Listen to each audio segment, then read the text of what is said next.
اعوذ باللہ من الشیطان الرجیم بسم اللہ الرحمن الرحیم۔ محترم سامعین، آپ نے حضرت ابراہیم علیہ السلام کے دور کے فرعون نمرود کے بارے میں بہت کچھ سنا۔ امت موسوی کے فرعون رامسس کا تذکرہ بھی بہت سنا ہوگا۔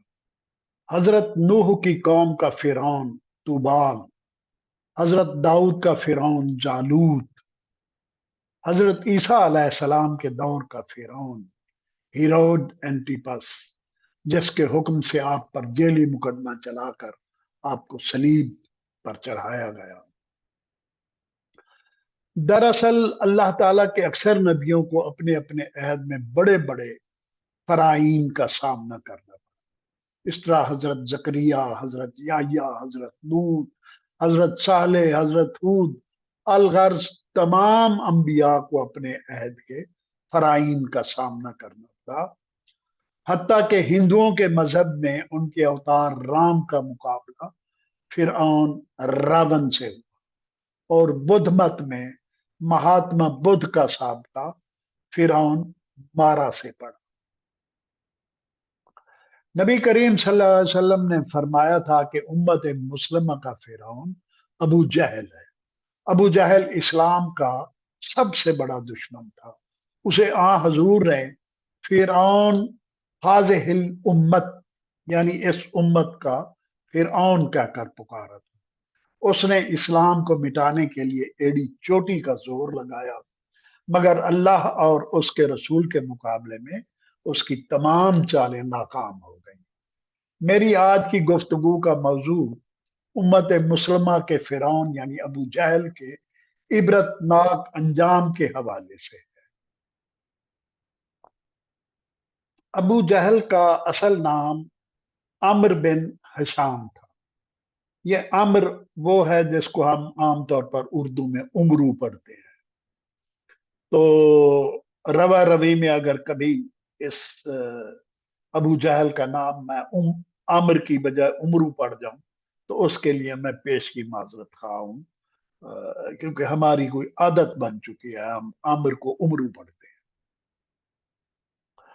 تو ابو جہل کا اصل نام عمر بن ہشام تھا۔ وہ مکہ میں 570 عیسوی میں اسی سال پیدا ہوا جب رسول اکرم صلی اللہ علیہ وسلم کی ولادت ہوئی۔ یہ سال عربوں کی تاریخ میں عام الفیل یعنی ہاتھیوں کا سال کہا جاتا ہے، جب یمن کے حکمران ابرہا نے ہاتھیوں کا لشکر لا کر خانہ کعبہ گرانے کے لیے مکہ پر چڑھائی کی تھی۔ ابو جہل کو غلط طور پر رسول اکرم صلی اللہ علیہ وسلم کا چچا یا رشتہ دار سمجھا جاتا ہے، حالانکہ اس کا آپ سے صرف اتنا تعلق ہے کہ دونوں قریش کے قبیلے سے تھے اور مکہ میں ایک ہی سال میں پیدا ہو کر ہم عمر تھے۔ ابو جہل کا شجرہ 7ویں پشت میں نبی کریم سے جا کر ملتا ہے۔ اس لحاظ سے وہ آپ کا بہت دور دراز کا رشتہ دار تو کہا جا سکتا ہے، چچا نہیں۔ البتہ خالد بن ولید ابو جہل کے سگے چچا زاد بھائی تھے۔ ابو جہل اور خالد بن ولید مخزومی تھے، جبکہ نبی پاک ہاشمی تھے۔ ابو جہل حضرت عمر فاروق کا سگا ماموں تھا، کیونکہ ان کی والدہ حتمہ بنت ہشام ابو جہل کی سگی بہن تھی۔ عمر کا والد ہشام بن مغیرہ اپنے قبیلے بنو مخزوم کا سردار تھا اور قریش کی طرف سے وزارت انصاف کا چیف جسٹس تھا۔ وہ مکہ اور قرب و جوار کے حلیف قبائل کا ثالث اعظم بھی تھا۔ رفتہ رفتہ اسے مکہ کے حکمران کا مقام حاصل ہو گیا۔ ابو جہل کی ماں سما بن مخربہ بن جندل حنظلی بنی تمیم قبیلے سے تھی۔ ابو جہل ایک تعلیم یافتہ انسان تھا اور عدل و حکومت کے امور میں اپنے والد کی بہت مدد کرتا۔ اپنے والد کی تربیت اور اس کے عہدہ قضاء سے وابستہ رہنے کے سبب اس میں فہم و فراست کے اوصاف پیدا ہو گئے تھے۔ 598 عیسوی میں ابو جہل کے والد ہشام بن مغیرہ کا انتقال ہو گیا۔ اہل قریش کے کیلنڈر کا آغاز اس کی وفات سے شروع ہوا۔ اس کی وفات کے بعد ابو جہل کا چچا ولید بن مغیرہ بنو مخزوم کا سردار بن گیا اور قریش مکہ کا حکمران۔ ابو جہل کی دانش و حکمت کے پیش نظر ولید نے اپنے بھتیجے کو اپنا ڈپٹی وزیر بنایا رکھا۔ سن 600 میں جب ابو جہل کی عمر صرف 30 سال تھی، اسے مکہ کی پارلیمنٹ دار الندوہ کا ممبر بنایا گیا، جو مکہ مکرمہ کے سرکردہ افراد، سرداران، زعماء اور عظام و شیوخ کے مل بیٹھ کر مشورہ کرنے اور اہم فیصلے کرنے کا مرکز تھا، اور روایتاً 40 سال سے کم عمر افراد کو یہاں بیٹھنے کی اجازت نہیں تھی، مگر ابو جہل کی خاطر اس اصول میں نرمی کر دی گئی۔ رفتہ رفتہ وہ مکہ اور قرب و جوار میں ابو الحکم کے نام سے مشہور ہو گیا، اور یہی اس کی کنیت بن گئی، جس کا مطلب تھا دانش و حکمت کا باپ۔ اگرچہ بنو مخزوم کا سردار اس کا چچا تھا، مگر حقیقی سردار ابو جہل تھا، ڈیفیکٹو جس کو کہتے ہیں، وہ ابو جہل تھا سردار، اور اہل قریش میں اس کی بے پناہ اہمیت مسلم تھی۔ مشرقین کے تمام قبائل میں اسے انتہائی احترام کی نگاہ سے دیکھا جاتا تھا۔ وہ کئی کئی گھنٹے بڑی لمبی لمبی تقریریں کرتا، شاعری بھی خوب جانتا تھا، اور اپنے دور میں خانہ کعبہ کا متولی بھی تھا۔ میلے اور محفلیں منعقد کرواتا اور خانہ کعبہ کی دیکھ بھال میں بھی بڑھ چڑھ کر حصہ لیتا تھا۔ عرب کے لوگ دور دراز سے لمبی مسافتیں طے کر کے اس کی تقریریں سننے آیا کرتے۔ اس کے چچا کی اچانک وفات کے بعد بنو مخزوم کی سرداری اور قریش کی سیادت کا ہما ابو جہل کے سر پر آ بیٹھا۔ اگرچہ ابو جہل اور نبی پاک ہم عمر تھے، مگر ان میں دوستی کا رشتہ کبھی بھی استوار نہ ہو سکا۔ دونوں کے مزاجوں اور فطرت میں بہت فرق تھا۔ ابو جہل کا تعلق امیر کبیر حکمران خاندان سے تھا، اس لیے اس کی طینت میں نخوت، تکبر، بد مزاجی اور شیخی کوٹ کوٹ کر بھری ہوئی تھی، جبکہ حضرت صلی اللہ علیہ وسلم بالکل اس کے برعکس سنجیدہ طبیعت، بردبار اور سادہ مزاج کے مالک تھے۔ وہ پیدائشی یتیم تھے اور دادا عبد المطلب اور چچا ابو طالب کے گھروں میں پل کر جوان ہوئے۔ آپ 9 عمری میں دبلے پتلے، جبکہ ابو جہل گٹھے ہوئے جسم کا مالک تھا۔ ایک مرتبہ لڑکپن کی کسی محفل میں آپ کا یعنی حضور اکرم کا ٹاکرا ابو جہل سے ہو گیا۔ تکرار و توتکار کے دوران حضرت نے اسے دھکا دیا تو وہ دور جا گرا اور اس کے دونوں گھٹنے زخمی ہو گئے، بلکہ ایک گھٹنے پر ایسا گہرا زخم آیا کہ زندگی بھر کے لیے ایک نمایاں نشان چھوڑ گیا۔ جب جنگ بدر کے بعد سرکٹی لاشوں کو کنویں میں پھینکا جا رہا تھا تو ابو جہل کی لاش کو اس کے گھٹنے کے اس زخم کی وجہ سے پہچانا گیا۔ 40 سال کی عمر میں یعنی 610 میں جب حضرت محمد صلی اللہ علیہ وآلہ وسلم نے اعلان نبوت کیا تو آپ کی اور دین اسلام کی مخالفت کرنے میں ابو جہل پیش پیش تھا، اور در حقیقت وہ حضرت محمد اور دین اسلام کا سب سے بڑا دشمن تھا۔ اسلام سے شدید دشمنی کی سبب اسے کفار کی طرف سے اسد الاحلاف کا لقب دیا گیا، اسد الاحلاف، جس کا مطلب تھا حلیفوں کا شیر، یعنی اسلام کے تمام دشمن قبائل کا شیر۔ ایک بار بڑی تیز بارش ہو رہی تھی اور آندھی اور طوفان کا موسم تھا۔ ابو جہل کے دروازے پر دستک ہوئی تو حیران ہو کر اس نے اپنی بیوی مجالدیہ بنت عمیر بن معبد سے کہا کہ اتنے خراب موسم میں میرے دروازے تک آنے والا جو بھی سوال کرے گا، مجھے لات و عزا کی قسم میں انکار نہیں کروں گا۔ جب دروازے پر پہنچا تو دیکھا کہ رسول اللہ صلی اللہ علیہ وسلم دین اسلام کی دعوت اور سچائی کا پیغام لے کر